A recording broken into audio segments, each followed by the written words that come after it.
Class 10th में कौन से टॉपिक पे आ गए हम? संसाधनों का संरक्षण। ठीक है, किसका? संसाधनों में संसाधन हमने देख लिए, जल है, वायु है, मिट्टी है, ये सब क्या होते हैं? संसाधन होते हैं। ठीक है, तो संसाधनों का संरक्षण अब हम किस प्रकार से कर सकते हैं? ठीक है, तो संसाधन किसी भी तरह के विकास में महत्वपूर्ण भूमिका निभाते हैं। देखो, चाहे जैसा विकास करना हो, ठीक है, देखो प्रकृति की ओर, किस तरफ जाना? प्रकृति की ओर जाना। मतलब जो कुछ भी हम पाना चाहते हैं, कुछ भी करना चाहते हैं, किससे पाते हैं? इसी पृथ्वी से पाते हैं। किससे पाते हैं? इसी पृथ्वी से पाते हैं।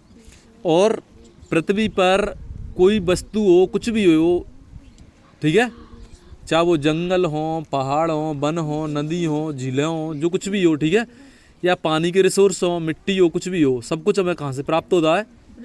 इसी पृथ्वी से। हमारे पास में प्रौद्योगिकी है, तकनीकी है, तकनीकी द्वारा हम संसाधनों को किस में बदल देते हैं? ठीक है, जैसे लोहे को हमने कई आकार में बदल दिया। ठीक है, तपा तपा के, जैसे बात्या भट्टी होती है, उसके अंदर इसको पिघला लिया जाता है। स्टील है, सिल्वर है, गोल्ड है। ठीक है, जब तक धातुओं का पता नहीं होता है कि किस चीज़ में उपयोग हो रही हैं, ठीक है, अधिक से अधिक महत्वपूर्ण होती हैं। जैसे चाइना है, चाइना के अंदर जो चिप होती है मोबाइलों के अंदर, और ये कंप्यूटर्स वगैरह होते हैं। ठीक है, सबसे इम्पोर्टेंट चीज़ क्या होती हैं? जो चिप होती हैं। तो वो कहाँ पे? जो ताइवान है चाइना के पास में, और चाइना है, इन देशों के पास में बहुत ज़्यादा पाई जाती हैं।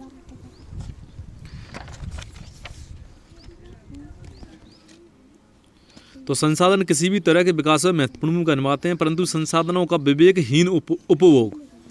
विवेकहीन मतलब क्या है? अब देखिएगा ध्यान से, विवेकहीन मतलब सोच समझ के प्रयोग ना करना। ठीक है, अविवेक तरीके से। ठीक है, विवेकी पुरुष की पहचान होती है कि वो सब कुछ सोच समझ के काम करता है। ठीक है, लेकिन अविवेक का मतलब क्या हो गया?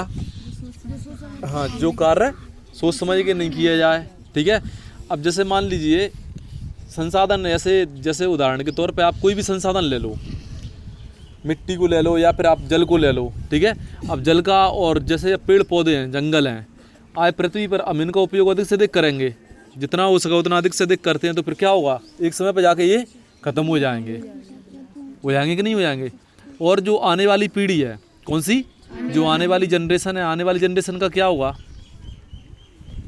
आज के दौर में मनुष्य का जो उपभोग है, देखिएगा मैंने आपको पहले ही बताया था, इतना मनुष्य आज से पहले जीवन में जितने संसाधन आज हैं उसके पास में, इतना समृद्ध है, पहले जीवन में कभी नहीं हुआ। मतलब जब से मनुष्य जाति आई हुई है तब से लेकर आज तक का। अब जो तकनीकी है, क्या है? तकनीकी सबसे अधिक, तकनीकी जो है सबसे अधिक कहाँ पे आई हुई है? सबसे अधिक वेस्ट के अंदर, पश्चिम के अंदर। कहाँ पे? पश्चिम के अंदर। अब देखिएगा ध्यान से, कारण क्या है? और पश्चिम के अंदर पता है आपको कारण क्या हो रहा है? पश्चिम के अंदर जो बच्चे हैं, कौन है? बच्चे हैं, जो आने वाली जनरेशन है, वो कहते हैं कि पश्चिम के अंदर पैसा बहुत है, उनके पास में पैसा, धन दौलत सब कुछ है। हाँ, पश्चिम के पास में सबसे अधिक से अधिक। किसके पास है? चलो जल्दी आइए। किसके पास? पश्चिम के पास। पश्चिम कौन हो गए? जो अंग्रेजों के देश हैं। ठीक है, जितने भी जो यूरोप महाद्वीप आता है। ठीक है, तो ये किसमें, इन देशों को क्या कहा जाता है? पश्चिमी देश कहा जाता है। ठीक है, वेस्टर्न कंट्रीज बोलते हैं ना, क्या बोलते हैं? वेस्टर्न कंट्री बोलते हैं। ठीक है, हमारा भारत कहाँ पे आता है? पूर्व के अंदर आता है। ठीक है, भारत कहाँ पे आता है? पूर्व के अंदर आता है। अब देखिएगा ध्यान से, उनके पास में संसाधन है, तकनीक है, सब कुछ है। किसके पास है? पश्चिम के पास में।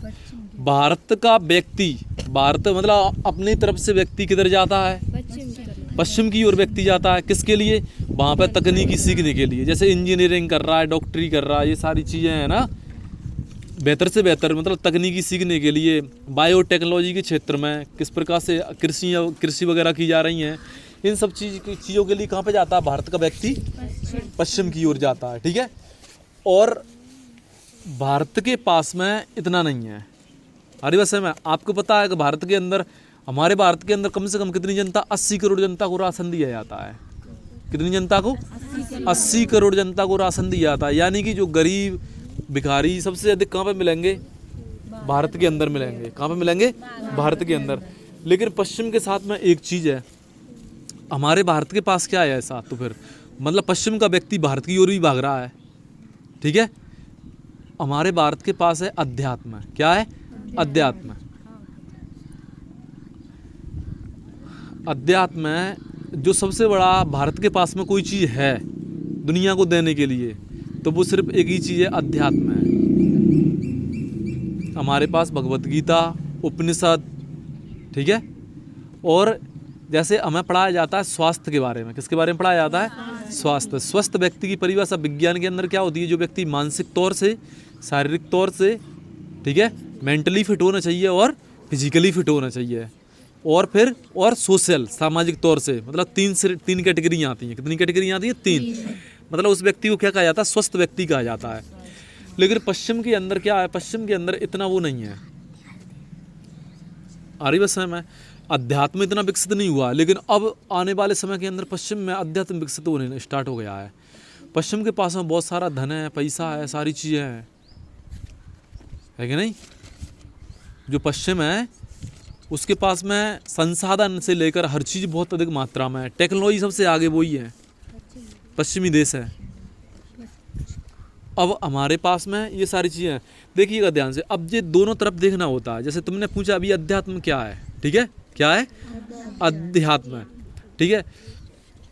अध्यात्म बोलते हैं मतलब स्वयं की ओर यात्रा। किसकी ओर यात्रा?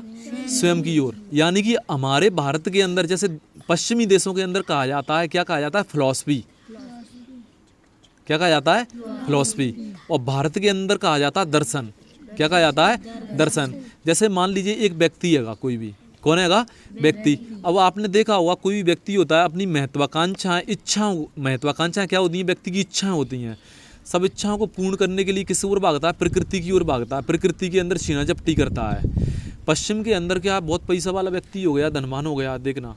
अब यहाँ पर इससे व्यक्ति के अंदर क्या होती है? उल्टे सीधे उपद्रव पैदा होते हैं। आने वाले समय के अंदर वहाँ पर रोबोट तैयार हो गए हैं, व्यक्ति के पास में कोई काम ही नहीं रहेगा, है कि नहीं? व्यक्ति के पास में, इंसान के लिए करने के लिए कोई काम ही नहीं रहेगा। लोगों के पास में सब कुछ क्या रहेगा?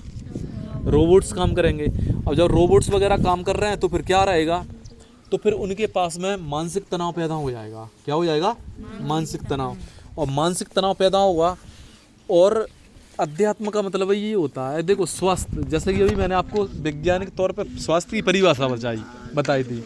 अब देखिएगा ध्यान से, जैसे स्वास्थ्य 2 शब्दों से मिलकर बनता है। सो यानी क्या होता है? अपना। सो यानी अपना, ठीक है। अपना और अपने का मतलब ये होता है कि मतलब व्यक्ति स्वास्थ्य है, ठीक है, मतलब अपने आप में स्थायी हो जाए व्यक्ति। किस में हो जाए? अपने आप में स्थिर हो जाए, उसे कहा जाता है। क्या कहा जाता है? बेटा शांत रहो, आवाज़ नहीं करना है। अपने आप में स्थिर हो जाना। जैसे हम नाम के लिए, पद के लिए, इन सब चीज़ों के लिए भागते हैं। फिर लोगों के द्वारा हमें जो भी पद सम्मान वगैरह दे दिए जाते हैं, या फिर मान लो सरकार की ओर से हमें जो कुछ भी प्राप्त हो जाता है, इनका तो क्या बता रहा था मैं आपको? तो भारत के अंदर फिलॉसफी नहीं कहा गया है, भारत के अंदर कहा है दर्शन। क्या कहा गया है? दर्शन कहा गया है। यानी कि जो क्या कर ले, हाँ, दर्शन से मतलब ये नहीं है नहीं कि तुम किसी देवता के दर्शन करे आए, या ऐसा करे आए, वैसा करे आए, ये नहीं, ठीक है। मतलब अध्यात्म उसके लिए, उस व्यक्ति के लिए है कि मतलब व्यक्ति क्या हो सकता है। बात समझ में आ रही है? मतलब व्यक्ति कितनी ऊंचाई तक जा सकता है। विवेकानंद हो सकता है, बुद्ध हो सकता है, महावीर हो सकता है, कबीर है। और इसके लिए एक बात को याद रखना, कोई भी व्यक्ति को ये जरूरी नहीं है कि वो पढ़ा लिखा हो या ना हो, सिर्फ तीक्ष्ण बुद्धि वाला व्यक्ति चाहिए। कबीर है, अनपढ़ था, कबीर अनपढ़ था, आए आप देख लो।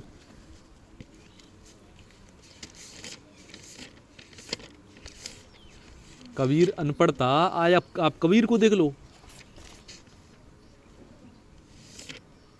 अब आप सोचिए, जो कबीरदास जी हैं, तो हम क्या कर रहे हैं? विवेकहीन तरीके से उपयोग कर रहे हैं। कैसा कर रहे हैं? विवेकहीन तरीके से। अब विवेकहीन तरीके से उपयोग कर रहे हैं। आज के दौर में हमारे पास में तकनीक है, पहले मनुष्य इतना विकास नहीं कर पाता था, विनाश क्यों? उसके पास तकनीक ही नहीं थी इतनी। ज़्यादा कत्ता किससे अपने हाथ पाँव मटकाता ज़्यादा। लेकिन आज के दौर में उसके पास में क्या है? मशीन है। उसे कितने जंगल काटने हैं, क्या करना है, कौन सी जगह से किस जगह से क्या निकालना है, क्या करना है, पहाड़ खोदने हैं, क्या करने हैं, जंगलों को मिटाना है। बहुत आसान हो गया आज के दौर में। किसके थ्रू? तकनीकियों थ्रू। ठीक है, लेकिन हमारे अंदर मान लीजिए ज्ञान नहीं होगा। अज्ञान तो हमारे पास बहुत है। अरे बस में एक पागल भी व्यक्ति होता है तो उसको भी पता होता है कि मुझे खाना वगैरह किस प्रकार से खाना है, तो अज्ञान तो उसको भी है। अज्ञान अरे बस है, मतलब हमें किस प्रकार से चालाकियाँ करनी है, क्या करनी है अपने फायदे के लिए। किसके लिए? अपने स्वयं के फायदे के लिए। तो ये सब चीज़ें किस में आ गई? हाँ, ये प्रकृति के अंदर आ गई। किस में आ गई? प्रकृति के अंदर। ठीक है, तो मनुष्य का मैंने आपको क्या बताया, मनुष्य का क्या हो सके? पूर्ण विकास। लेकिन ये दौड़ जो है अंधी है। हम जिस दिशा हम भाग रहे हैं, मनुष्य स्वयं ही अपने आप में पूर्ण होता है। यदि मान लो उसके अंदर किसी चीज़ की कमी होती, आप एक बात का जरा दिमाग लगाइए, यदि व्यक्ति में किसी भी चीज़ की कमी होती तो फिर वो मतलब जिस प्रकार से हमारी संरचना हुई है, हम बने हुए हैं, तो वो तो फिर हमारे अंदर पहले से ही होती। हम पूर्ण हैं, बनाने वाले में हमने कोई कसर नहीं छोड़ी। हम जैसे हैं, जिस कंडीशन के अंदर हैं, कुछ भी हम क्या होते हैं? पूर्ण होते हैं। और हमें लगता है कि हम अपूर्ण हैं, अधूरे हैं। क्या हैं? अधूरे हैं। ये चीज़ हमें मिल गई तो हम क्या हो जाएंगे? पूर्ण हो जाएंगे। लेकिन जैसे ही हम किसी चीज़ को पाते हैं, देखते हैं, वहाँ पे पहुँचते हैं, तो हम पाते हैं कि यहाँ पे तो कुछ भी नहीं। जैसे हमारे अंदर, तुम बच्चे छोटे होंगे उस समय पर तुम्हें लगता हो कक्षा 8वीं के अंदर, जब हम 9वीं 10वीं में आएंगे, लोगों के मुंह सुन रखा होगा 10वां इतना कठिन होता है, ऐसा होता है, वैसा होता है। जब आप पढ़ रहे हो तो आपको पता चलेगा 10वीं सरल कुछ है ही नहीं है कि नहीं? मतलब तुमको तमाम लोगों ने बताया, तमाम लोगों ने यही बताया है ना कि 10वीं कठिन होता है, 12वां ऐसा होता है। इसी प्रकार से तुम्हें ये झूठे आडंबर दे दिए जाते हैं कि तुम्हारा नीट के एग्जाम है, ये कठिन होते हैं, यूपीएससी पेपर कठिन होते हैं, ये होता है, वो होता है, बस। और हम दूसरों के कहे के अनुसार क्या कर लेते हैं? उन चीज़ों को हम मान लेते हैं अपने मन से। समझ में आ गया? इसी प्रकार से हमारा झूठा विश्वास होता है, अंधविश्वास होता है। किसी ने तुमसे कह दिया कि यहाँ पे भूत रहता है, आपने उस चीज़ को मान लिया। अब वहाँ पे मान लीजिए कुछ भी हो रहा हो, कर रहा हो, और व्यक्ति किसी प्रकार से, इसी प्रकार से छूचक्कड़ वाले सफल हो जाते हैं, है कि नहीं? तो ये सारी चीज़ें देखने को मिलती हैं। तो विवेकहीन उपभोग मतलब अब व्यक्ति को ये लगता है कि मैं इस चीज़ को पालूंगा तो मैं सुकून में रहूंगा। अब व्यक्ति के पास में, अब आप देखिएगा वो परेशान कब रहता है? जब पैसा वाला नहीं रहता तब भी परेशान रहता है। वो सोचता है कि काश पैसा संसाधन होते मेरे पास में तो सुखी रहता। जब उनको ले आया तो भी परेशान है। अब पश्चिम का व्यक्ति इधर भाग रहा है, हमारे भारत की ओर। क्यों भाग रहा है? अध्यात्म की खोज में। वहाँ पर जो तुम्हारी जनरेशन के बच्चे हैं ना, वो कहते हैं हमें तुम्हारी मोह माया, ये संपत्ति हमें नहीं संभालनी है, हमसे नहीं बन पड़ता है, ये हमें छुटकारा चाहिए इन सब चीज़ों से, हमें आज़ादी चाहिए। अब आप समझिएगा, भारत के अंदर क्या नहीं है? तकनीकी, धन दौलत। ठीक है, पश्चिम भागा किसकी ओर? पूरी दुनिया में निकला वो। वास्को डी गामा, कोलंबस है, भारत की खोज में निकलता है, एक नया द्वीप खोज देता है, अमेरिका बन जाता है। उन्हें इंडियन मूल के कहा जाता है, वहाँ पे जो स्टार्टिंग के व्यक्ति थे जो अमेरिका के अंदर मिले। और हमारे देश के अंदर क्या थी जगह? पश्चिम क्या है? नरक का द्वार है। तो हमारे लोग गए नहीं इधर उधर व्यापार वगैरह करने के लिए, वो पूरी दुनिया में निकल गए। पूरी दुनिया में अंग्रेज छा गए थे। ये कहते थे अंग्रेज का मतलब जहाँ से उगता है और जहाँ पर डूबता है वहाँ तक किसका साम्राज्य विस्तार है? अंग्रेजों का विस्तार था उस टाइम पे।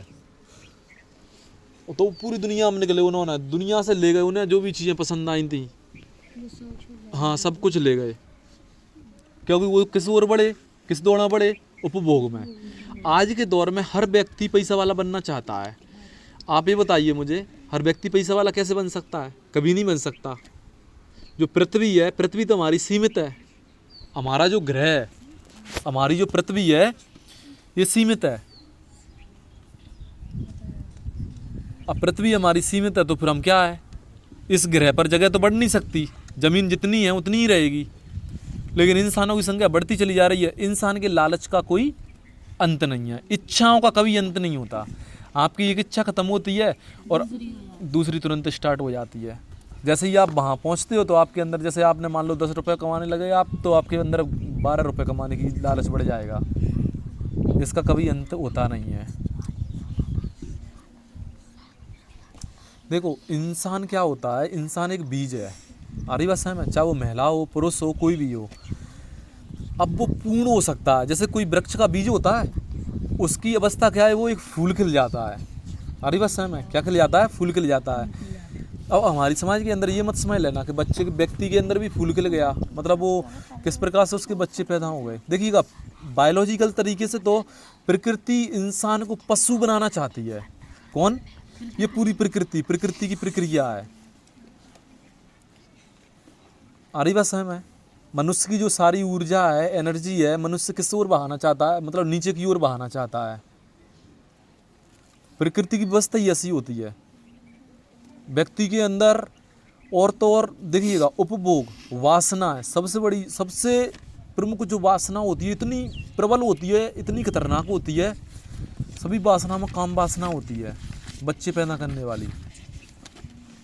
आ रही समझ में? क्योंकि एक एक कोशिका हमारी किससे निर्मित है? काम से ही निर्मित होती है। जो शुक्राणु बनते हैं, अंडाणु बनते हैं, कहाँ से प्रकट होते हैं? ये सब काम से ही है ना। और हमारे शरीर का एक एक रों है, किसको पुकारता है? काम के लिए। आ रही बात समझ में? अब देखिएगा आगे, अब होता क्या है कि व्यक्ति मतलब पूर्ण होने के लिए होता है। क्या होने के लिए? पूर्ण, मतलब उसका पूर्ण तरह से विकास किस प्रकार से हो सकता है। अब हम तो निकल गए किसकी खोज में? हमने विज्ञान पढ़ा, लेकिन अध्यात्म को छोड़ दिया। विज्ञान से हमें तकनीकी मिल सकती है, सब कुछ सीख सकते हैं, लेकिन परेशान तो रहेंगे। और बिना विज्ञान को जाने अध्यात्म की ओर भी कदम नहीं रख सकते, ध्यान रखना। क्योंकि नहीं तब तक आपको संसार में इंटरेस्ट रहेगा, संसार के अंदर इंटरेस्ट रहेगा, संसार के अंदर रुचि रहती है। जितने भी व्यक्ति हुए हैं आइजेस्ट, जैसे विवेकानंद हैं और भी तमाम लोग हुए हैं, आइजेस्ट 35, जैसे मान लो कोई व्यक्ति है, पीक एज होती है, जैसे 35 तक पहुंच गया कोई व्यक्ति, 35 पे ख़त्म हो जाते हैं। किसी को 40 साल जीना है तो 40 साल पे ख़त्म हो जाता है, मतलब 80 साल जी रहा है तो 40 पे ख़त्म हो जाता है। कुछ लोग इसी प्रकार से हो जाते हैं। फिर इनको ज्ञान होने के बाद में ये क्या करते हैं, फिर अपना कुछ प्रबंध ढूंढ लेते हैं। ऐसे व्यक्ति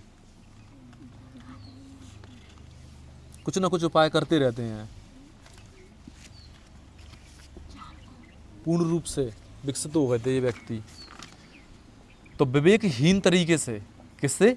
विवेकहीन तरीके से हम जब संसाधनों का उपयोग करते हैं तो फिर हमारी, अब देखिएगा हम जंगलों को काटते चले जा रहे हैं, पेड़ पौधों को काटते चले जा रहे हैं, तो फिर क्या होगा? चलो ठीक है, हमारा जीवन तो जैसा भी है तैसा रहेगा, लेकिन आने वाली पीढ़ी के लिए क्या वो किसी बिल्डिंग में सांस लेगी क्या? आप बताइए मुझे, क्या कोई बिल्डिंग सांस देगी व्यक्ति को? ऑक्सीजन कहाँ से लाओगे? पेड़ों को काट रहे हैं और फिर कह रहे हैं कि यहाँ पर प्योर ऑक्सीजन मिल रही है। आप देखिएगा कहीं पर सिलेंडर लगा होगा, उसमें सूंघ के दिख रहे हैं, तुमने 10 रुपये लगा दिए, 20 रुपये, 100 रुपये दे दिए, कुछ शुद्ध ऑक्सीजन ले ली। सिलेंडर लगा के घूमेंगे इंसान आगे चल के, जैसे माउंट एवरेस्ट पे चढ़ के जाता है सिलेंडर लगा के, ऑक्सीजन की कमी पड़ जाती है। जैसे ही हम ऊंचाई पे जाते हैं ना तो ऑक्सीजन की कमी पड़ने लगती है, इसलिए सिलेंडर लगा के जाना पड़ता है व्यक्ति को। वैसे सिलेंडर लगाने की क्या ज़रूरत है उसको? कुछ ज़रूरत नहीं पड़ती है।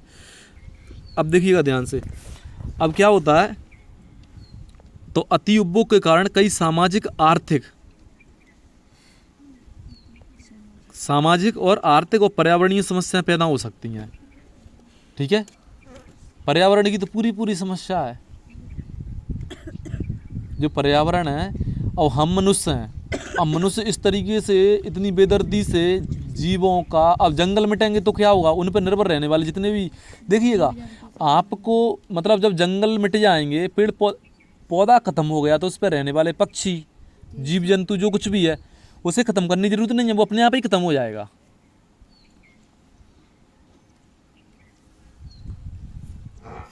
हो जाएगा नहीं? वो तो स्वाभाविक है, अपन कहाँ रह जाएंगे। हाँ, तो पेड़ पौधों से सारा साइकिल चलती है, पूरा जीवन चक्र ही चल रहा है। जब पेड़ पौधे नहीं रहेंगे तो फिर क्या रहेगा? कुछ भी नहीं रहना है। पेड़ पौधे नहीं रहेंगे तो अब पेड़ पौधे किस लिए ज़रूरी है? अब तुमने फैक्ट्री लगा रखी है, इंसान ने फैक्ट्रियों से जो गैस में से निकल रही है उसको कंट्रोल कर रहे हैं वो। अब पेड़ ही नहीं रहेंगे तो उनको उसको कंट्रोल कौन करेगा? जब बन रहेंगे ही नहीं तो हम कहाँ से रहेंगे? कितने आंदोलन हुए, चिपको आंदोलन देख लीजिए, व्यक्ति पेड़ों से चिपक गए थे, मर मिटने के लिए तैयार हो गए थे। बिरसा मुंडा था, अमृता देवी बिश्नोई, हाँ हाँ बिल्कुल। अब ऐसे ऐसे व्यक्ति हुए हैं, क्यों? उन्हें जंगलों से, अपने जंगलों से, जीव जंतुओं से लगाव था, प्रेम था उन्हें, लगाव नहीं प्रेम। अरे बस है, क्योंकि कोई व्यक्ति मर तभी सकता है जब उसके जीवन में प्रेम हो। प्रेम और लगाव ये दोनों चीज़ें अलग अलग होती हैं। अरे बस है, लगाव के अंदर क्या होता है? सिर्फ किसी एक विशेष वस्तु या उसके प्रति हो जाना। जैसे आज के दौर में लगाव ही चलता है। प्रेम मतलब हर जीव जंतु से हो सकता है ना? किससे? हर पेड़ पौधे, हर पशु पक्षी। ऐसा ही नहीं सिर्फ अपनी गैया भैंस को पाले हैं, सिर्फ दूध दे रही है तब तक तो तुम्हारा उससे कहा है लगाव ही रहता है, वो तो उससे प्रेम तो हो ही नहीं सकता है कि नहीं? गैया व्यक्ति कब तक पालता बांधता है? जब तक वो दूध दे रही है, फिर उसके बाद में उसकी कोई परवाह नहीं, कहीं कुछ नहीं। जब इंसान ने क्या कर दिया है? पेड़ पौधों को नष्ट कर दिया। पेड़ पौधों को नष्ट करने के साथ साथ में क्या कर दिया? ये भी नष्ट कर दिया जीव जंतुओं को। तो फिर उनके लिए रहने करने के लिए जगह वगैरह कुछ भी कहाँ से आएगा? उनके आवास खत्म। जब रहने के लिए जगह नहीं रहेगी, उनके लिए दाना पानी खत्म, तो फिर वो कहाँ रहेंगे?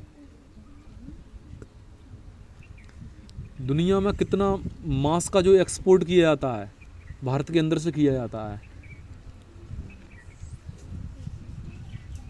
और तो और जो सरकार है बीजेपी, समझ लो आप, उससे चंदा लेती है, जो मांस की कंपनी है। हाँ, अब आप दिमाग लगाइए, मांस को विदेशों में भेजा जाता है यहाँ से।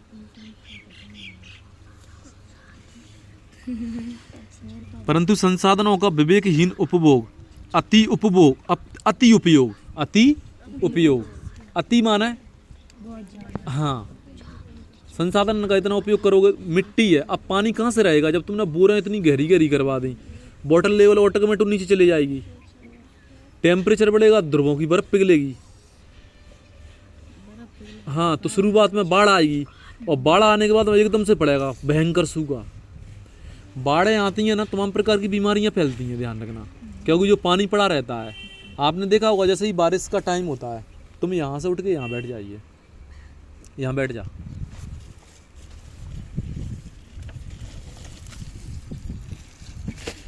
परंतु संसाधनों का विवेकहीन उपभोग, कैसा? विवेकहीन उपभोग, अति उपयोग के कारण कई सामाजिक, आर्थिक, पर्यावरणीय समस्याएं पैदा हो सकती हैं। इन समस्याओं से बचाव के लिए विभिन्न स्तरों पर संसाधनों का संरक्षण आवश्यक है। किसका? संसाधनों का। और इसी प्रकार से विनाश होगा, ध्यान रखना, पृथ्वी का। कोई और नहीं आएगा इसको नष्ट करने के लिए, इंसान खुद कर लेगा। युद्धों की समस्याएं पैदा होंगी। इन समस्याओं से बचाव के लिए विभिन्न स्तरों पर संसाधनों का संरक्षण आवश्यक है कि नहीं? अलग अलग स्तर पर किसका क्या जरूरी है? संसाधनों का संरक्षण किया जाना चाहिए। भूतकाल से ही संसाधनों का संरक्षण बहुत से नेताओं और चिंतकों के चिंता का विषय बन रहा है। उदाहरण के लिए गांधी जी ने संसाधनों के संरक्षण पर अपनी चिंता इन शब्दों में व्यक्त की है। किसने? गांधी जी ने। हमारे पास, अब देखिएगा ध्यान से, बहुत अच्छी बात कही है गांधी जी ने, ध्यान सुनिएगा। हमारे पास हर व्यक्ति की आवश्यकता पूर्ति करने के लिए बहुत कुछ है। मतलब सिर्फ आवश्यकता, हाँ, आवश्यकता तो पूर्ण हो सकती है, लेकिन इच्छा, लालच, मनुष्य का लालच है, और तुम उसको देते जाओ, उसकी कभी इच्छा पूरी नहीं हो। इच्छा एक, हाँ, जो कामना रूपी पूंछ है ना, कामनाओं की, वो लगातार क्या होती है? हाँ बिल्कुल। ना एक इच्छा पूरी हो जाएगी तो दूसरी। देखिएगा, व्यक्ति अभी सोचेगा जिसके पास में पैसा ज़्यादा नहीं है तो मोटरसाइकिल लेने की सोचेगा। जब मोटरसाइकिल ले लेगा तो कहेगा यार इससे आनंद नहीं आ रहा, मुझे 4 व्हीलर चाहिए, और इस 4 व्हीलर में आनंद नहीं आ रहा है, अब और महंगी चाहिए। तो लोग रहनी चाहिए सीधी। हाँ हमारे पास क्या है, गांधी जी क्या कहते हैं, हमारे पास हर व्यक्ति की आवश्यकता पूर्ति करने के लिए बहुत कुछ है, लेकिन किसी के लालच की संतुष्टि के लिए नहीं। वही बात आ गई सामने। किसी की लालच के साथ। हाँ देखिएगा, जनता वाले इतनी ही और हो जाए, इतनी जनता और हो जाए, 5 गुना जनता और हो जाए, तो भी इंसान की क्या हो जाएगी, आवश्यकताओं की पूर्ति हो जाएगी। आवश्यकताओं की पूर्ति हो जाएगी। लेकिन इच्छा नहीं। इच्छा की पूर्ति कैसे हो सकती है, आप बताइए मुझे। इंसान तो कुछ भी इच्छा कर सकता है, कुछ भी कर सकता है, उसकी तो कुछ भी इच्छा हो सकती है। और एक बात को याद रखना, सबसे घातक जानवर इंसान पता है कब बनता जाता है, जिस समय उसके पास में पैसा आता है और ये सारी चीज़ें आती जाती हैं। क्यों? क्योंकि उसके पास में पैसा आता है तो उसके पैसे के साथ में क्या होता है, संसाधनों को खरीदने की ताकत ज़्यादा होती है उसके पास, और फिर वो बहुत भयंकर तरीके से विनाश करने लगता है।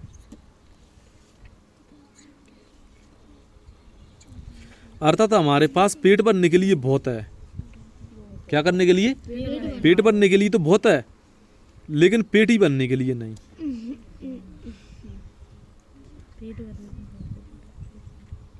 उनके अनुसार विश्व स्तर पर संसाधन वास के लिए, किस पे? विश्व स्तर पर। वास यानी होती है कमी, संसाधनों की कमी। अब देखिए, लालची और स्वार्थी व्यक्ति कौन? अब ये एक बात को याद रखो, आध्यात्मिक जो व्यक्ति होता है ना, याद रखना, जैसे ही व्यक्ति ने भगवत गीता वगैरह पढ़ना स्टार्ट की, सबसे पहले व्यक्ति ईमानदार होने लगता है। इच्छाओं में आग लगती चली जाती है, कुछ होती ही नहीं है, बिल्कुल पूरी तरह से सभी प्रकार के लालच खत्म होते चले जाते हैं।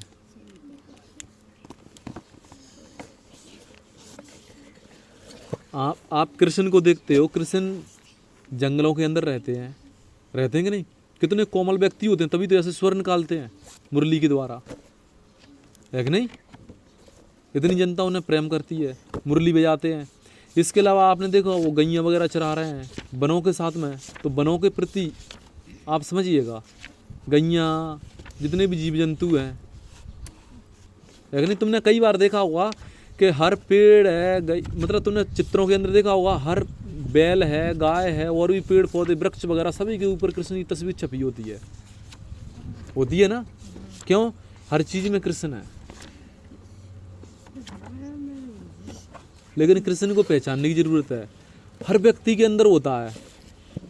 आ रही बस है मैं, हर व्यक्ति के अंदर। और ना समझों के लिए कैसा लगता है कि कृष्ण क्या कर रहे हैं, ये अर्जुन को युद्ध के लिए प्रोत्साहन कर रहे हैं, या फिर इससे हिंसा हो जाएगी, गीता से ऐसा हो जाएगा वैसा हो जाएगा, कि अर्जुन युद्ध नहीं कर रहा है। अब देखिएगा ध्यान से, अर्जुन जो युद्ध करता है तो उसका मोह किससे है, आप समझ लीजिएगा। और कोई व्यक्ति होते युद्ध के अंदर और तमाम लोग थे, उन्हें गायर मूली की तरह, गायर मूली क्या चाहे जैसे काटता चला जाता अर्जुन। लेकिन समस्या कैसे पैदा हो गई? समस्या पैदा कहाँ से हुई? कि ये मेरे गुरु हैं सामने हैं, और कौन है? भाई हैं, रिश्तेदार हैं, कितनी औरतें हैं हमारी क्षत्रिय, विधवा होंगी, मरेंगे तो पता नहीं ये किस किस से शादी करेंगी, क्या है क्या नहीं है। कृष्ण कहते हैं चल बकवास कर रहा फालतू की।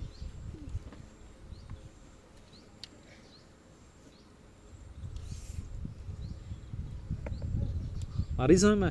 तो उसका लगाव किसको लेके हैं कि जी अपय हैं। कैसे हैं? अपय मतलब दूसरे ने चाहे ऐसे मार सकता है। तो उसके अंदर किससे पैदा हो रहा था? मोह था। क्या था? मोह, लगाव था उसका।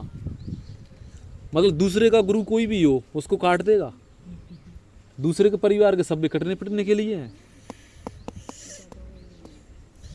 तो कृष्ण उससे कहते हैं कि भाई तुम जो बैठा हुआ है, तुम ये बातें कर रहा है कि ये सारी चीज़ें तुम कह रहे हो कि ऐसा नहीं करना चाहिए, वैसा नहीं करना चाहिए, तो ये कोई और होता इनके सामने तो फिर तुम बेशक हो के मार काट रहे होते इनको, है कि नहीं? बेधड़क हो गए